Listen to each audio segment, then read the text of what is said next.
I'm B. Welcome to WOWHD, where we discuss entertainment. We'll show you more of what's new and what's wowing audiences, our members and us here.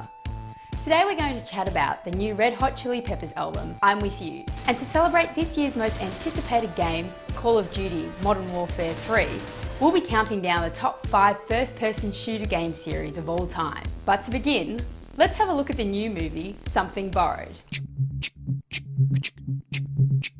Something Borrowed stars Kate Hudson, Jennifer Goodwin, Colin Egglesfield, and The Office's John Krasinski. Something Borrowed is the story of the eternally single Rachel, who falls for her best friend Darcy's fiancé. This is a lot more complicated than it looks. Jennifer Goodwin, from Big Love, is perfectly cast in this role. She's instantly likeable, and she does seem a bit hopeless when it comes to love. I've loved Kate Hudson since seeing Almost Famous. She's always great to watch, and in Something Borrowed, she's perfectly self-obsessed while still being fun.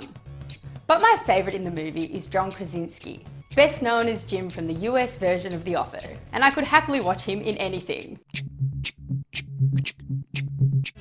In other news, the Red Hot Chili Peppers have a new album out. It's called I'm With You. The first single off it is The Adventures of Rain Dance Maggie.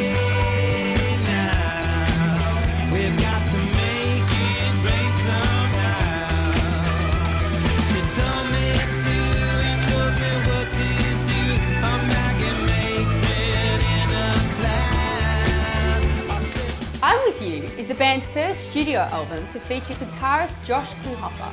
Their previous guitarist, John Frusciante, left the band in 2009. Did you know that Anthony Kiedis turns 49 this year? He still looks pretty good without a shirt on, which is lucky because he still likes to get his shirt off all the time. Now let's talk about the biggest game release of the year, Call of Duty Modern Warfare 3. Our resident WoW gamers have been counting down the days until Modern Warfare 3 gets released for months. To celebrate the release of Modern Warfare 3, we're counting down the top 5 greatest first-person shooter series ever made. At number 5, we've got an oldie, Wolfenstein. Wolfenstein was one of the first ever first-person shooters and is often credited as the game that first popularised the genre. In 4th place, we've got Half-Life. Half-Life altered a lot of things for shooter games. This game was built around the story, whereas in the shooters before this one, some form of story was loosely fit around the game.